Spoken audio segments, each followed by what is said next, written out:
Seguindo o nosso estudo de escatologia, as nossas bases bíblicas ainda continuam sendo Efésios capítulo 6, onde menciona os dominadores deste mundo tenebroso, e Salmo 2, que menciona que os reis da terra e os príncipes conspiram contra o Senhor e contra o seu ungido, e diz que eles precisam beijar o Filho para que ele não se irrite, reconciliar-se com o Filho de Deus. Mas antes da gente continuar, uma coisinha só veio à mente que precisa ficar clara. Esse estudo não tem o caráter de ser ou se tornar uma pregação eclesial, uma pregação de igreja. É apenas um estudo. A intenção é apenas de fazer um estudo. É uma matéria-prima a ser trabalhada e não um produto acabado. Bom, tendo feito essa ressalva, a gente pode continuar agora com uma segunda peça desse quebra-cabeça, uma peça importante, que é a carta de Albert Pike para Giuseppe Mazzini. Quem acompanhou os dois áudios anteriores, as duas mensagens anteriores, que menciona a origem da máfia, a entrada de infiltrações dentro da maçonaria, vai reconhecer quem é Albert Pike e quem é Giuseppe Mazzini. Já nas mensagens anteriores falou bastante sobre eles, mas ainda assim vale a pena fazer um resuminho de quem foi Albert Pike e de quem foi Giuseppe Mazzini. Mas quem foi Albert Pike? Albert Pike, ele nasceu em 29 de dezembro de 1809 em Boston e faleceu 2 de abril de 1891 em Washington. Ele foi um advogado, militar, maçom e escritor dos Estados Unidos. Albert Pike foi reconhecido como gênio. Ele falava 16 idiomas e conseguiu a patente de general da Brigada do Exército Confederado na Guerra Civil dos Estados Unidos da América. Ele foi o cofundador da Ku Klux Klan, quando Andrew Johnson sucedeu a Abraham Lincoln na presidência dos Estados Unidos. Albert Pike tinha acesso irrestrito à Casa Branca, pois Andrew Johnson era maçom, igual a Albert Pike. Albert Pike foi considerado o Platão da maçonaria, né? E ele era descendente de John Pike, que foi o fundador de Woodbridge, que é conhecida hoje como Nova Jersey. Albert Pike entrou para a Independent Order of Odd Fellows em 1840 e logo em seguida juntou-se a uma loja maçônica e tornou-se extremamente ativo nos assuntos da organização. 10 anos depois, já sendo um maçom do Real Arco e Cavaleiro Templário no rito de York, foi convencido por Albert Mackay a ingressar no rito escocês, indo do 4º grau ao 32º grau. Albert Pike foi investido no grau 33 em 1858 e um ano depois foi eleito soberano grande comendador da jurisdição do Sul, do rito escocês em 1859. Em 1871, publica seus estudos sobre todos os graus do rito escocês no livro intitulado Moral e Dogma do Rito Escocês Antigo e Aceito da Maçonaria, ou simplesmente Moral e Dogma, tendo tido várias revisões e republicações até a edição oficial definitiva, que foi em 1884. A implantação prática dos estudos foi executada de imediato, servindo até para outros supremos conselhos. Albert Pike escreveu uma vasta bibliografia. São mais de 30 livros sobre maçonaria, esoterismo, filosofia, assuntos militares e até poesia.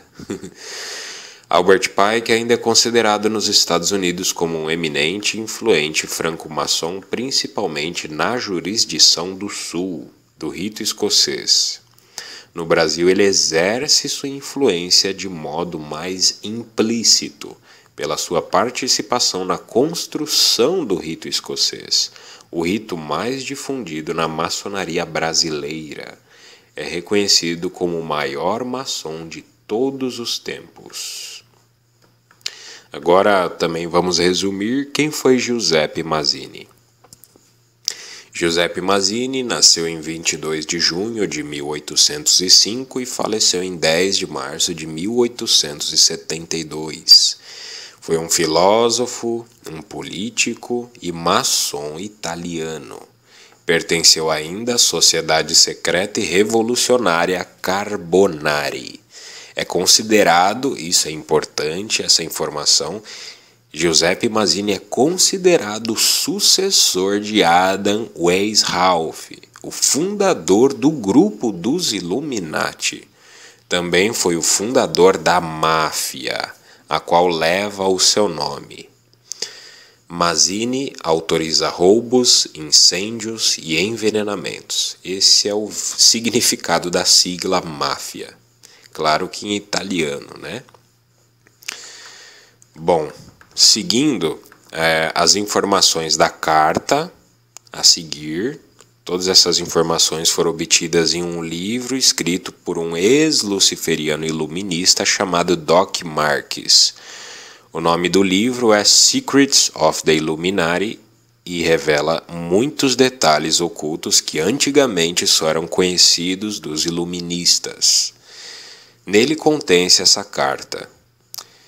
É interessante notar que Albert Pike recebeu essa visão acerca do mundo, que pode ser considerada uma visão demoníaca, em 22 de janeiro de 1870. Albert Pike e Giuseppe Mazzini, um de seus co-conspiradores internacionais, publicaram o plano para estabelecer uma nova ordem mundial. Esse plano foi mantido em grande segredo, somente revelado dentro dos círculos da maçonaria, desde o tempo de sua concepção e revelado somente aos outros conspiradores iluministas ocultistas. É incrível de ver como esse plano foi tão bem seguido depois pelas nações do mundo, que passo a passo parece ser um resumo histórico dos principais acontecimentos do século passado. Durante um breve período, essa carta se exibiu na biblioteca do Museu Britânico de Londres. É verdade. E William Guy Carr, antigo oficial de inteligência da Royal Canadian Navy, a copiou. Só para aqui um momentinho para lembrar a data dessa predição do Albert Pike. Foi exatamente dia 22 de janeiro de 1870. Essa data é 44 anos antes do início da Primeira Guerra Mundial. Agora segue-se o conteúdo da carta e após a leitura da carta, segue-se alguns pequenos comentários sobre ela. A Primeira Guerra Mundial. A Primeira Guerra Mundial deve ser realizada a fim de permitir que os Illuminati derrubem o poder dos czares da Rússia e de fazer desse país uma fortaleza do comunismo ateu. As divergências causadas pelos agentes dos Illuminati entre os impérios britânico e germânico serão utilizados para fomentar essa guerra.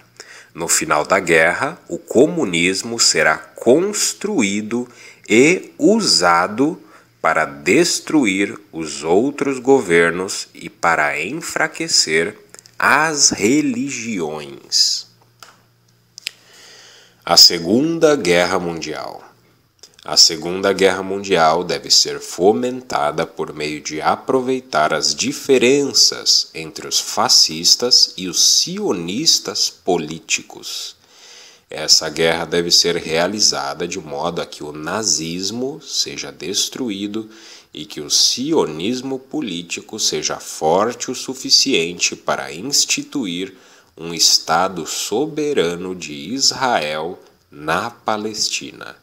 Durante a Segunda Guerra Mundial, o comunismo internacional deve tornar-se forte o suficiente para equilibrar a cristandade, o que seria então contido e mantido sob controle até o momento em que iria precisar dele para o cataclismo social final. A Terceira Guerra Mundial. A Terceira Guerra Mundial deve ser fomentada aproveitando as diferenças causadas pelos agentes dos Illuminati entre os sionistas políticos e os líderes do mundo islâmico. A guerra deve ser conduzida de tal forma que o Islã, os muçulmanos do mundo árabe, e o sionismo político, o Estado de Israel, destruir uns aos outros. Enquanto isso, as outras nações, uma vez mais divididas sobre essa questão, serão obrigadas a lutar até o ponto da exaustão física, moral, espiritual e econômica completa.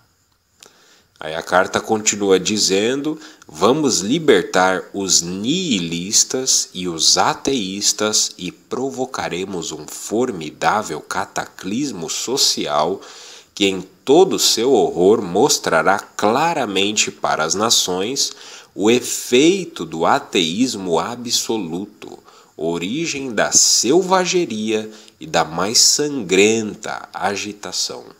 Então, em todos os lugares, os cidadãos, obrigados a defender-se contra a minoria mundial dos revolucionários, exterminará esses destruidores da civilização e a multidão desiludida com o cristianismo, cujos espíritos deístas, a partir desse momento, sem bússola ou direção, ansiosos por um ideal, mas sem saber para onde proferirá a sua adoração, receberão a verdadeira luz por meio da manifestação universal da pura doutrina de Lúcifer, trazida finalmente na opinião pública.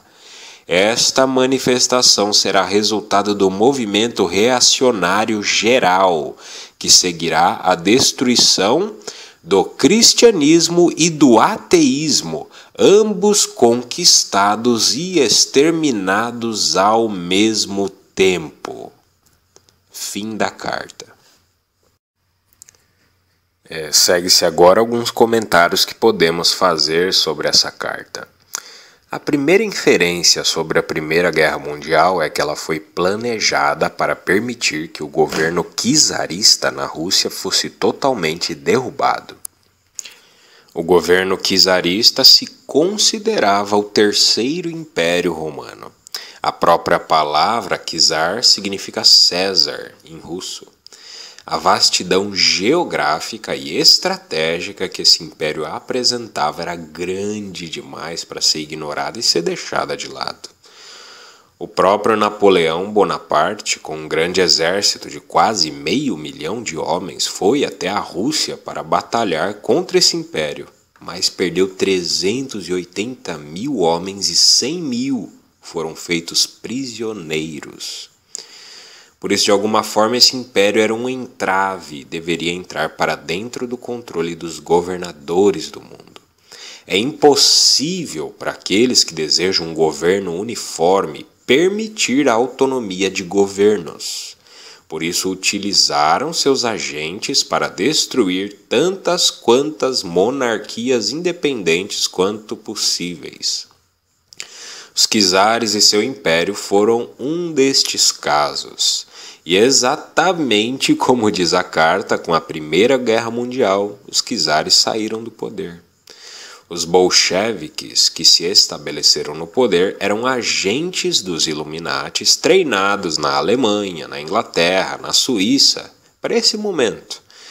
E participavam de conferências como a de Coursier, onde o Lenin, que morava na época na Suíça, concordou em lançar em Munique o jornal que já existia do Partido Marxista. O nome do jornal era o Iskra, que significa faísca, a fim de espalhar o marxismo pela Europa. Depois o próprio Lenin se mudou para Munique. Munique, que é exatamente a capital da Baviera, cidade de fundação dos Illuminatis. E após tomarem o poder na Rússia, certificaram-se de que não haveria revoltas do povo em prol da família real e do modelo antigo de governo. A família Romanov foi cruelmente assassinada em 1918. Conforme a carta diz, o novo governo russo foi previsto como um governo ateísta. A literatura que foi produzida disseminou-se pelo mundo, disseminando o ateísmo, e não apenas isso, mas a criação de uma militância contra todas as religiões que eram consideradas como ópio, e coisa de gente ignorante, coisa da classe baixa, coisa de gente manipulada. Além disso, Albert Pike especificou na carta que esse novo governo russo seria comunista. Esse governo ainda não havia sido criado, isso é interessante de notar. Não havia se materializado e já estava lá na carta dizendo que seria comunista esse governo. E é interessante que justamente quando esse novo governo na Rússia surgiu, ele surgiu comunista. O Karl Marx tinha publicado o seu Manifesto Comunista em 1848, exatamente 22 anos antes dessa profecia ocultista por meio do Albert Pike, antes dessa carta. O comunismo, que também pode ser chamado de marxismo, é bom isso ficar claro para quem não sabe e para quem não conhece, resumidamente, o comunismo também pode ser chamado de marxismo, é um sistema político, é um movimento que supostamente tem como ideologia uma sociedade sem classes sociais, com organização social baseada na propriedade comum dos meios de produção. Mas o verdadeiro escopo, porém, dos idealizadores do movimento é o fim das nações. Cabe deixar claro também que o Karl Marx, o próprio, foi também financiado por essas mesmas pessoas. É incrível como a história registra que essa Primeira Guerra Mundial realmente ocorreu como descrito nesta carta. Foram as potências ocidentais na Europa, em conjunto com os Estados Unidos, que financiaram a expedição de Lenin até a Rússia, financiaram seu governo e depois disso financiaram o comunismo russo pelo menos uma vez a cada década dali para frente. As disputas territoriais, os movimentos nacionalistas que surgiram na época, as brigas econômicas, as disputas de colônia, foram tudo promovidas pelos agentes dos Illuminati para conseguir essa guerra. Estudantes de história vão reconhecer que as alianças políticas da Inglaterra de um lado e do outro lado, a da Alemanha, foram forjadas exatamente entre 1871 e 1898 por quem? Otto von Bismarck, co-conspirador de Albert Pike, e foram instrumentais em trazer a Primeira Guerra Mundial. Uma vez que foi criada a União das Repúblicas Socialistas Soviéticas, havia um laboratório para que pudessem observar em menor escala o que poderia ser aplicado ao mundo todo no futuro. A Primeira e a Segunda Guerra Mundial foram travadas para estabelecer a antítese e criar a Guerra Fria, aquele conflito controlado ou ameaça de conflito que produziria um novo sistema, a síntese. mas ainda a gente vai chegar na síntese. Vale, por enquanto, falar um pouquinho da antítese, vale a pena. Antes da Primeira Guerra, o pensamento que se tinha era a tese. A tese que, de certa forma, ainda é o pensamento que prevalece até hoje na mente das pessoas. Que nada mais é do que o conceito de nações independentes e soberanas. Todavia, criou-se a antítese, com a disseminação do marxismo pelo mundo antes mesmo de ser criada a União das Repúblicas Socialistas Soviéticas. A ideia da antítese, ou antitese, é buscar o desaparecimento do Estado, como eu já falei. E embora a grande massa não perceba e imagine viver na tese, na Matrix, cada vez mais as soberanias nacionais foram e estão sendo entregadas, os recursos dos países já estão na mão de poucas pessoas, os países com suas economias estranguladas cada vez mais vão precisar e estão precisando e recorrem aos banqueiros mundiais para sobreviver, cada vez mais se tornando escravos deles, perdendo toda e qualquer autonomia. Bom, a última inferência que pode se fazer sobre a Primeira Guerra Mundial, baseada na carta, é que o comunismo seria construído e usado para destruir outros governos e para enfraquecer as religiões. Está aqui o propósito do comunismo. É interessante que algo fica mais claro sobre o comunismo com essa carta. Ou seja, ele foi apenas criado com um propósito. Ao se atingir o propósito, ele não teria mais finalidades. Em outras palavras, o comunismo é apenas um meio para se chegar a um fim, não tendo finalidade em si mesmo. Apenas uma ferramenta, é um instrumento, é um agente. Tal ferramenta foi e continua sendo utilizada no mundo todo para destruir os governos, que poderiam constituir alguma ameaça aos planos de ambições globais, daqueles que estão por trás desse sistema de governo.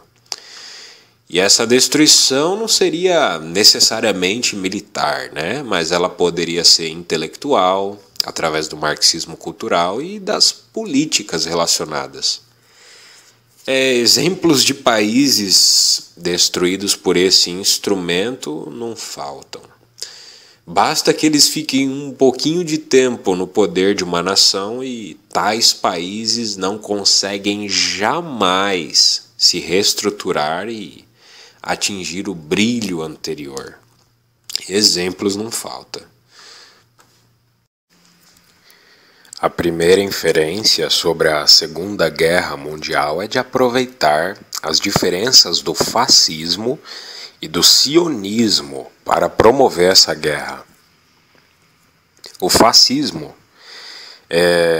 cabe salientar resumidamente, para aqueles que não compreendem, o fascismo é uma ideologia, um movimento político que surgiu na Europa, mais especificamente na Itália, de Mazzini e da máfia, entre a Primeira e a Segunda Guerra Mundial, 1918 a 1939, em oposição tanto à democracia liberal como ao movimento operário tradicional. Radicalmente contrário a ambos, o fascismo se apresenta como uma terceira via. O fascismo exalta a ideia do Estado frente à do indivíduo ou classe, suprime a discrepância política em benefício de um partido único e os regionalismos em benefício do centralismo. O fascismo italiano conseguiu a unidade e a adesão voluntária da população. O fascismo também foi fortemente influenciado por ateus, como o filósofo Friedrich Nietzsche. Mussolini, que foi um dos grandes líderes do movimento antes do término da Primeira Guerra Mundial, já era um importante ideólogo, trabalhador e militante socialista.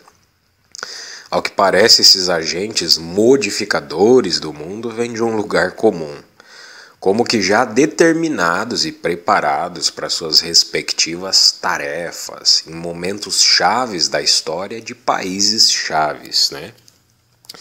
Já o sionismo político, que assim como o fascismo seria utilizado para empurrar a guerra, que está descrito na carta, é uma ideologia étnico-política nacionalista judaica, que foi sistematizada por Theodor Herzl, que defendia o surgimento de um Estado judaico independente na Palestina.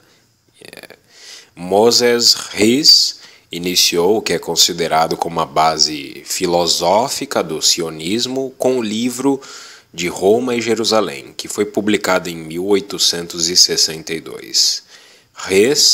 Moses Hess, que é descrito como um socialista e nacionalista judeu, pela Enciclopédia Judaica defendeu um Estado nacional judaico baseado no socialismo. Ele foi descrito pela Enciclopédia Judaica como socialista e nacionalista judeu, né? E é interessante o fato que ele defendeu esse Estado nacional judaico baseado no socialismo. O termo sionismo foi cunhado pelo Nathan Birnbaum em 1890. Esses são os dois fatores. Segundo a carta, seriam aproveitadas essas diferenças para fomentar a Segunda Guerra Mundial. Já uma outra inferência da carta sobre a Segunda Guerra Mundial é de que essa guerra seria realizada de modo a que o nazismo fosse destruído. É interessante que a carta é de 1870.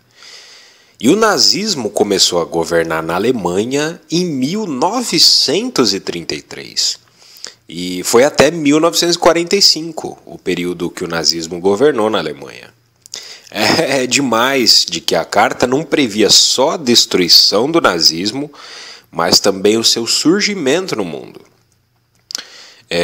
O nazismo, para quem não sabe, ou nacional-socialismo, é a ideologia em que se sustentou o Partido Nacional Socialista dos Trabalhadores Alemães, guiado pelo seu líder, Adolf Hitler. Entre seus maiores objetivos era criar um Estado autárquico socialista com consciência nacionalista, destacando-se principalmente em temas como a raça, a herança cultural e a busca de um espaço vital no qual o poder pode se manter sem intervenções estranhas à nação. Claramente se sabe a ligação de Adolf Hitler com o ocultismo e sociedades secretas, que não vale nem a pena gastar tempo falando disso. Vale a pena apenas mencionar esse fato, de que ele sim esteve envolvido com sociedades secretas, teosofia também, e também com ocultismo. A inferência seguinte da carta é de que o sionismo político seja forte o suficiente para instituir um Estado soberano de Israel na Palestina. Isso realmente é incrível. Essa inferência demonstra que os Illuminatis detêm poder não apenas para criar partidos políticos, promover ideologias no mundo, destituir a soberania de estados, captar recursos de estados, mas chega ao ponto de também criar estados. E exatamente assim o foi. Não existia o Estado de Israel, como a gente conhece nos dias de hoje. Mas após a Segunda Guerra ele foi criado. Já existia, antes disso, uma comoção global sobre a chamada causa dos judeus após o incidente do Holocausto, que fortaleceu o movimento sionista como Albert Pike promoveu na carta. A última inferência sobre a Segunda Guerra é de que durante a Segunda Guerra Mundial o comunismo internacional deveria tornar-se forte o suficiente para equilibrar a cristandade, o que seria então contido e mantido sob controle até o momento em que iria precisar dele para o cataclismo social final. A história registra novamente que a Segunda Guerra Mundial realmente cumpriu esse objetivo. A guerra se iniciou quando a Alemanha invadiu a Polônia, fazendo com que a Grã-Bretanha declarasse guerra à Alemanha. Em breve, a trinca das potências se envolveu nessa guerra. Certamente, a visão de Albert Pike da Segunda Guerra Mundial de transformar o comunismo russo em uma superpotência foi cumprida em um nível surpreendente. Os historiadores sempre ficaram perplexos e nunca conseguiram compreender, e se continuar assim não vão compreender, porque Churchill e Roosevelt entregaram toda a Europa Oriental aos soviéticos, se a preponderância de poder estava contra eles. Claramente, quando Roosevelt e Churchill cederam toda a Europa Oriental aos russos, o governo comunista da Rússia, agora conhecido como a União das Repúblicas Socialistas Soviéticas, completou a sua transição para uma superpotência, exatamente como foi previsto na visão de Pike. E é interessante que nós não podemos nos esquecer que a Segunda Guerra Mundial deu à Rússia capacidades que ela não possuía antes da guerra.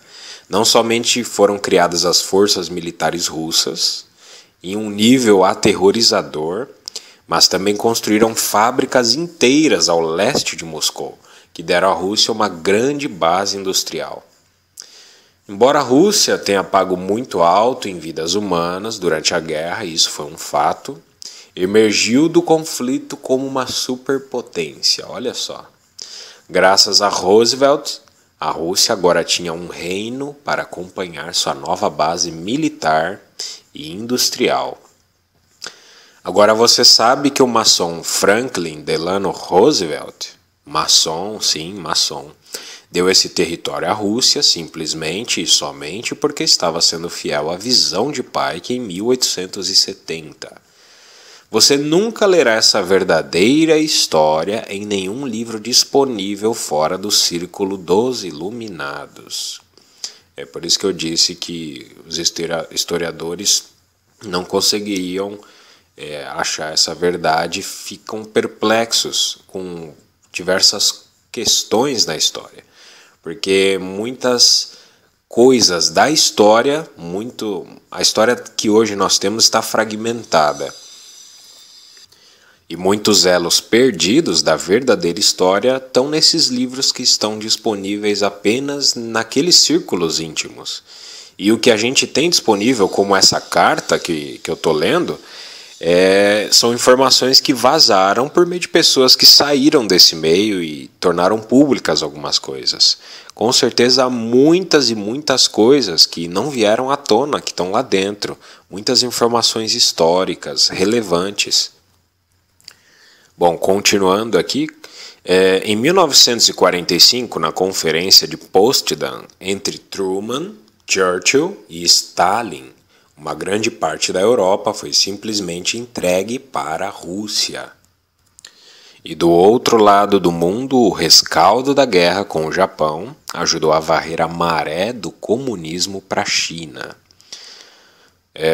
Os leitores que argumentam que os termos nazismo e sionismo não eram conhecidos em 1871 devem se lembrar que os Illuminati inventaram esses dois movimentos.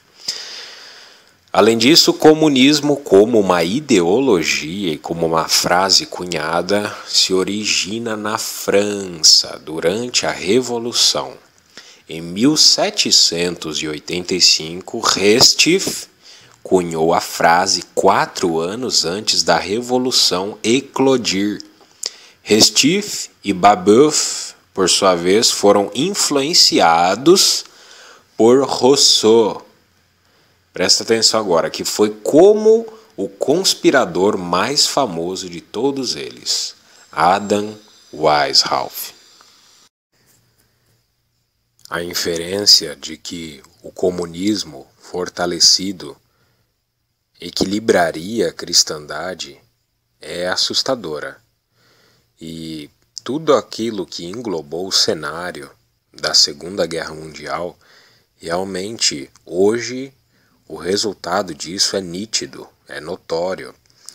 A ideologia que se vê de certa forma na Europa é uma ideologia que conseguiu equilibrar o cristianismo, de fato.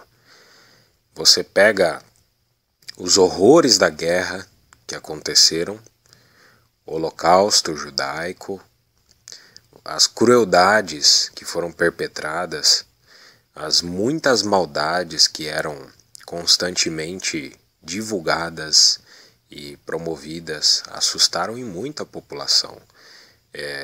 Fora o fato de que a guerra envolveu quase a todos e perder um familiar envolvido nisso mexe diretamente com as pessoas, provoca sensações e questionamentos.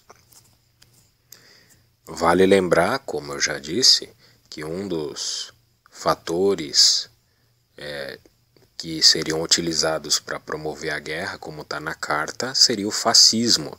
E o fascismo foi influenciado pelo filósofo ateu Friedrich Nietzsche. E a literatura tem muito poder na mente das pessoas. E quando é espalhada uma literatura, ela espalha também a sua ideologia, dependendo de quem lê, e o discernimento e equilíbrio das pessoas ao saber filtrar aquilo que está lendo, né?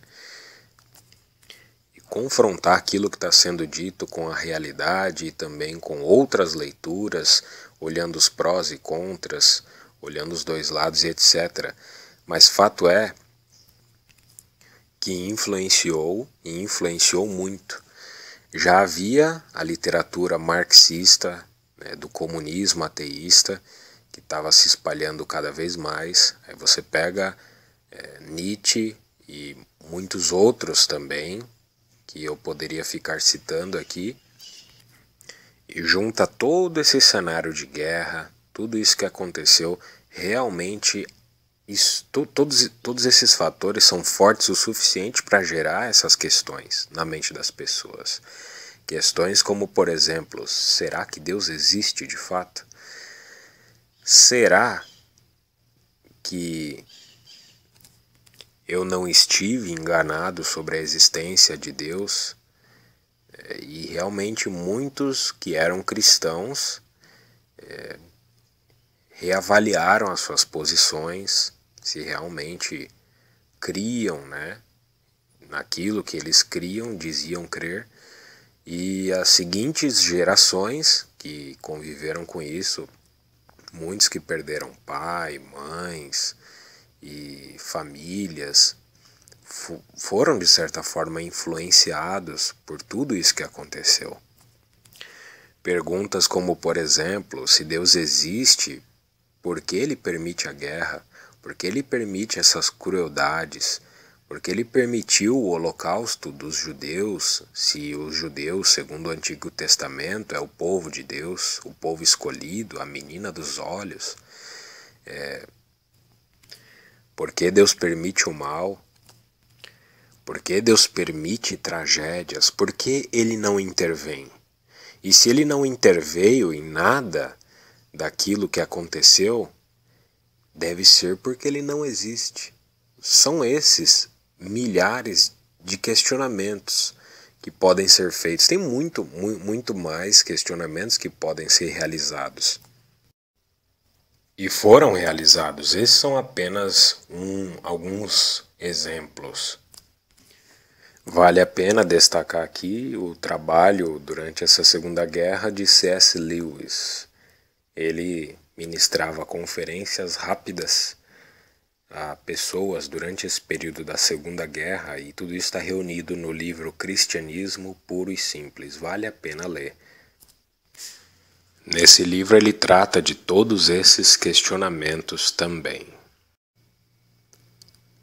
Sobre a Terceira Guerra Mundial, a primeira inferência da carta é que ela deve ser fomentada aproveitando as diferenças causadas pelos agentes dos Illuminati entre os sionistas políticos e os líderes do mundo islâmico. Desde que o Estado de Israel foi criado em 1948, houve conflitos e ameaças de conflitos nessa região. Para citar como exemplo, temos a Guerra da Independência, a Guerra dos 6 Dias e o Yom Kippur. As divergências existentes na região entre sionistas e islâmicos são por questões variadas, desde a religião, a política, os usos e costumes e questões territoriais. Mas a grande questão na região que envolve todas estas outras questões juntas é a área referente à cidade de Jerusalém e o Monte do Templo. Portanto, divergências entre sionistas e islâmicos existem e muitas, para que os agentes dos Illuminatis possam se aproveitar delas. Tal questão se tornou tão popularizada em nossos dias que praticamente força cada indivíduo a tomar uma posição e escolher um dos dois lados no conflito. A segunda inferência sobre a Terceira Guerra é que essa guerra deve ser conduzida de tal forma que o Islã, os muçulmanos do mundo árabe e o sionismo político, o Estado de Israel, se destruam uns aos outros. Desde os ataques terroristas de 11 de setembro de 2001, os eventos mundiais, em particular no Oriente Médio, mostram uma crescente inquietação e instabilidade entre o moderno sionismo e o mundo árabe. Isso está totalmente em linha com o chamado para uma terceira guerra mundial para ser travada entre os dois e seus aliados em ambos os lados. Observe os eventos em Israel atentamente, pois o capítulo final está sendo escrito ali. A maçonaria, os líderes do plano da nova ordem mundial estão planejando uma terceira guerra mundial final que iniciará entre Israel e seus vizinhos árabes e se alastrará para todo o mundo. Claramente, a carta fala de destruir um ao outro. E enquanto eles se destroem, as outras nações, uma vez mais divididas sobre essa questão, a questão do sionismo versus o islamismo, serão obrigadas a lutar até o ponto da exaustão física, moral, espiritual e econômica completa. Claramente é uma questão que não haverá escapatória. As nações serão obrigadas a lutar a favor de algum dos lados. E atualmente muitos países têm se posicionado a favor de algum dos lados, tomando atitudes como doação de dinheiro e armamentos para uma das partes. E o dinheiro, quando recebido, geralmente também é utilizado na compra de mais armamentos. Em questões políticas, os países têm introduzido e retirado embaixadas em ambos os lados, votando contra e a favor de vetos, sanções, liberdades, direitos, reconhecimentos para ambas as partes. O grau de envolvimento na questão e a demora na falta de uma solução já tem levado muitos países a diferentes graus de exaustão. Uma inferência que deveria preocupar os cristãos é a próxima da carta. Vamos libertar os nihilistas e os ateístas e provocaremos um formidável cataclismo social que, em todo seu horror, mostrará claramente para as nações o efeito do ateísmo absoluto, origem da selvageria e da mais sangrenta agitação. O nihilismo, do latim nihil, nada, é um termo filosófico que atinge as mais variadas esferas do mundo contemporâneo. A literatura, a arte, as ciências humanas, teorias sociais, a ética e moral, cuja principal característica é uma visão cética, radical, em relação às interpretações da realidade que aniquila valores e convicções. É a desvalorização e a morte do sentido, a ausência de finalidade e de resposta ao porquê. Os valores tradicionais depreciam-se e os princípios e critérios absolutos dissolvem-se. Tudo é sacudido, posto radicalmente em discussão. A superfície antes congelada das verdades e dos valores tradicionais está despedaçada e torna-se difícil prosseguir no caminho, avistar um ancoradouro. Em suma, a intenção é reduzir ao nada, levar os valores tradicionais ao aniquilamento. O niilismo é o ponto de vista que considera que as crenças e os valores tradicionais são infundados e que não há qualquer sentido ou utilidade na existência. Já o termo ateísmo, ele teve origem na França do século XVI, mas os primeiros indivíduos a se identificarem como ateus surgirem no século XVIII. Embora muito anteriormente, mesmo antes de Cristo, já havia descrença com relação aos deuses.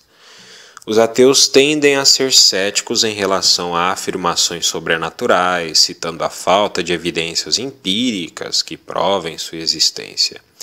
Os ateus têm oferecido vários argumentos para não acreditar em qualquer tipo de divindade.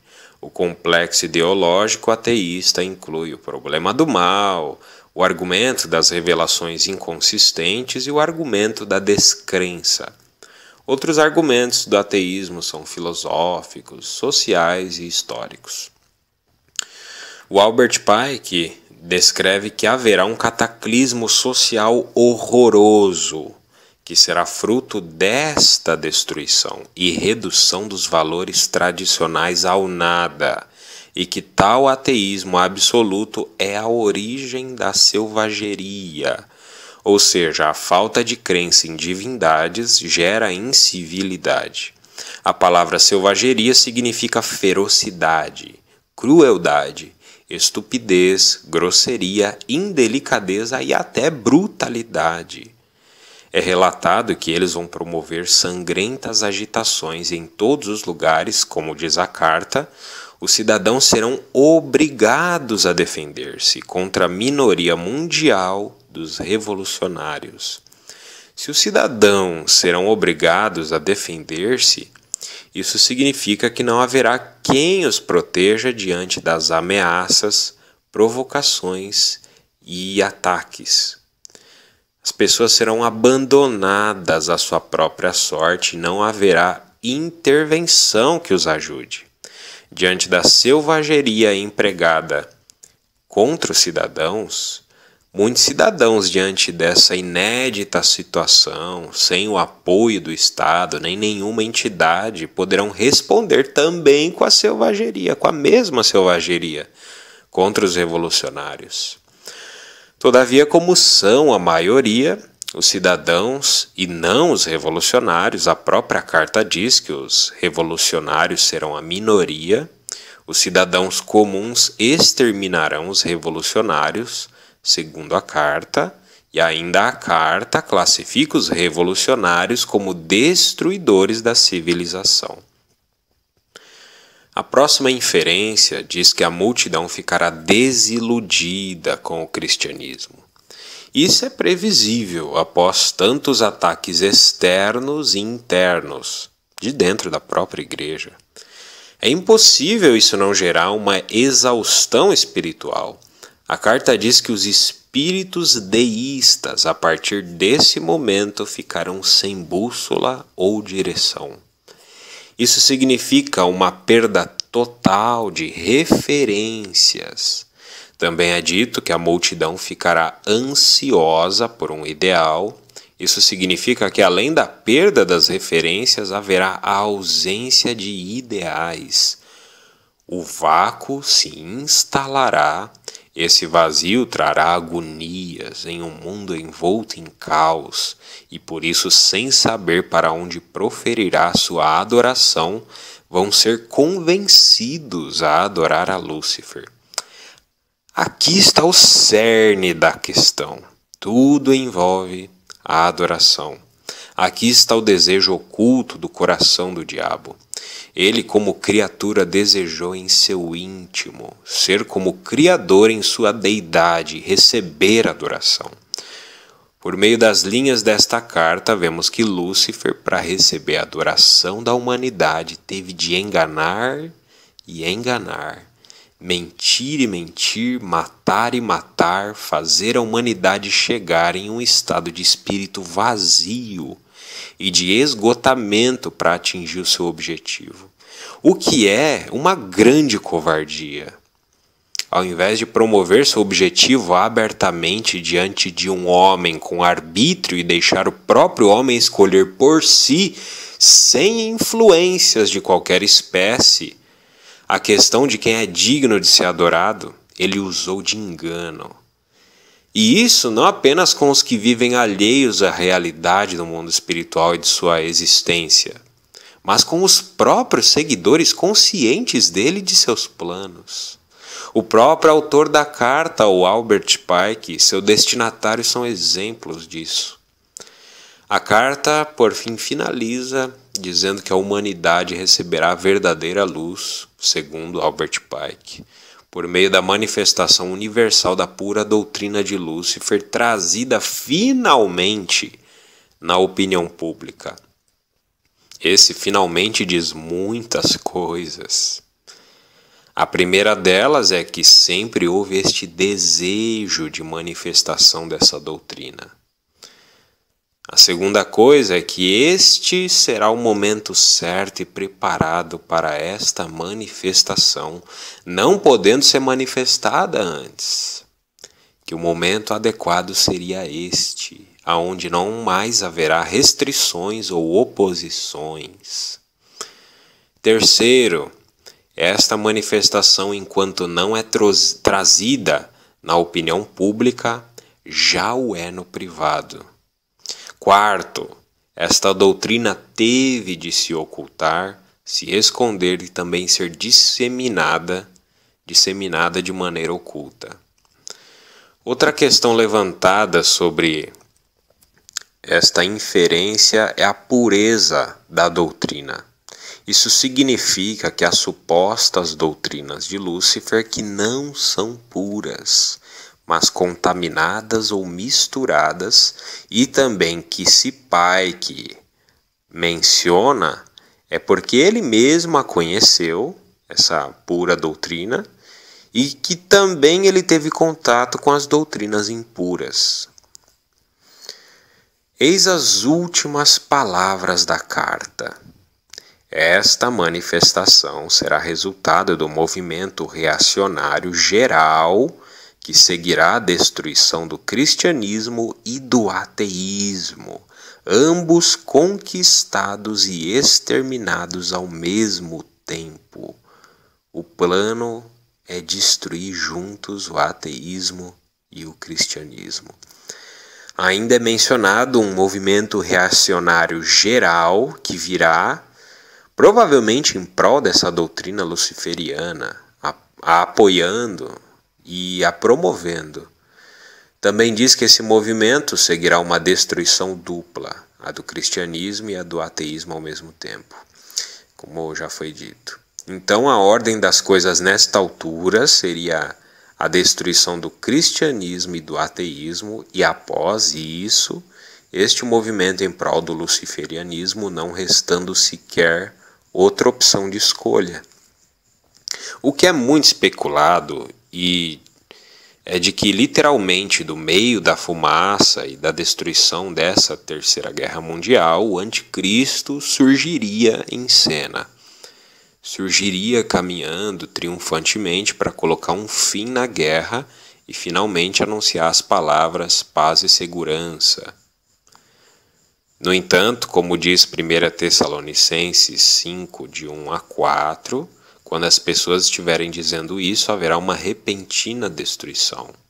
Os eventos desde a fundação do moderno Estado de Israel, que estão cada vez mais cedendo território em troca de paz, não fazem nenhum sentido de outra forma.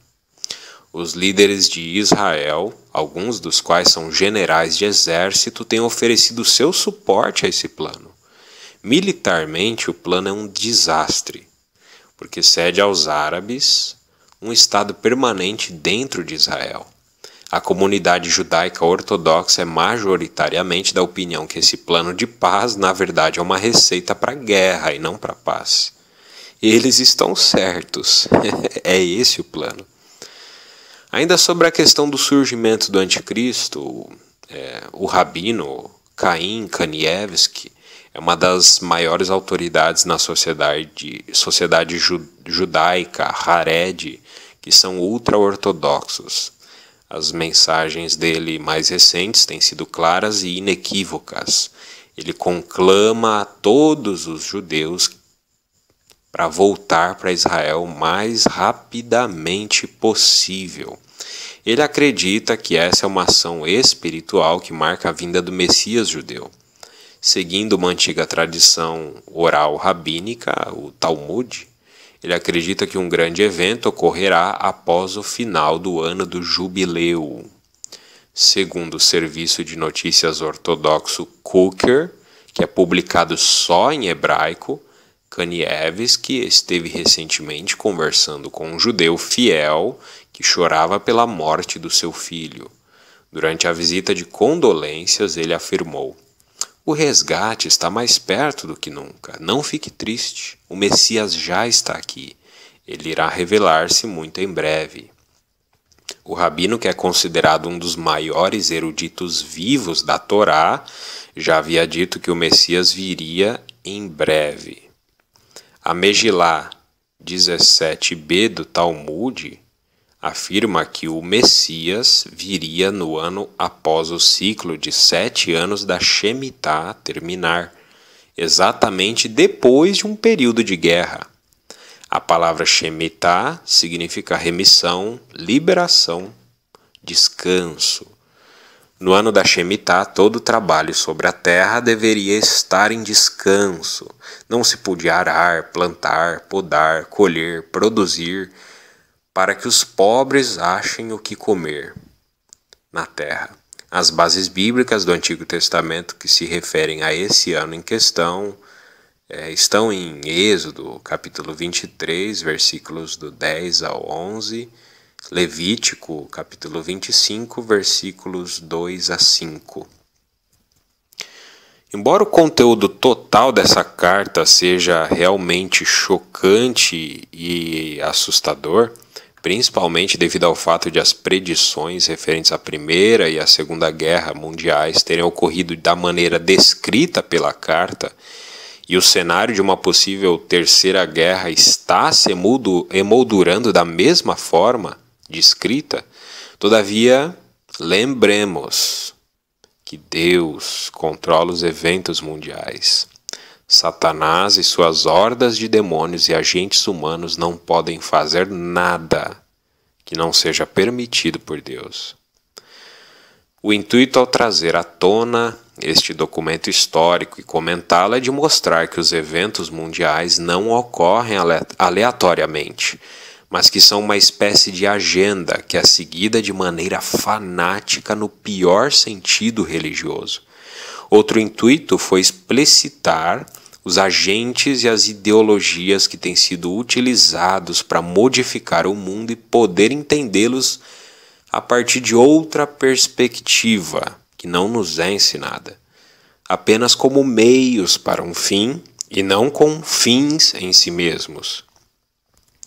Seja o marxismo, o fascismo, o nazismo, o capitalismo, o sionismo, o islamismo, o niilismo, o ateísmo e por que não dizer também o falso cristianismo e todos os ismos, para que se chegue no final no luciferianismo.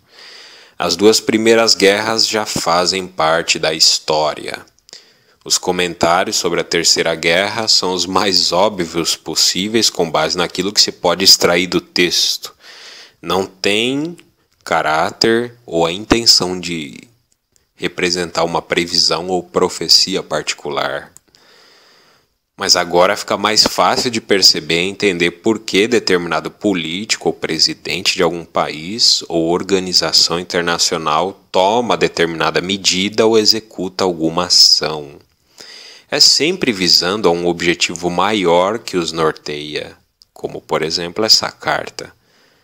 ou sem compreensão dos fatos, determinado político, presidente, governador e etc., está apenas seguindo ordens daqueles que os colocaram no poder em cooperação com essa agenda.